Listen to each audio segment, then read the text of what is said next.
Duha ka babayi nagbugno sulod sa usa ka bus terminal sa Molave, Zamboanga del Sur. Ang insidente nakuhaan og video. Ano ang detalye?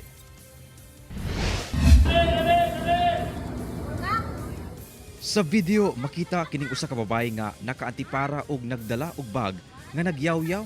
Samtang miduol sa usa ka babaye nga naka-yellow og suot sa sulod sa bus terminal sa Molave, Zamboanga del Sur adlawng Lunes. Apan diyang mihawa na unta ang babaeng nakaantipara, gitubag-tubag sab kini sa babae nga naka-yellow og suot. Hangtod nga nagbugno na ang duha. Taod-taod, miduol na ang mga personahe sa mong bus terminal ug security guard aron muuwang sa duha. Matod sa uploader sa mong video, kinsa mihangyo nga dili na lang panganlan, doon na matod pa'y panagbangi ang duha kaniadto, hangtod nga nagkita na sab kini balik sa mong terminal.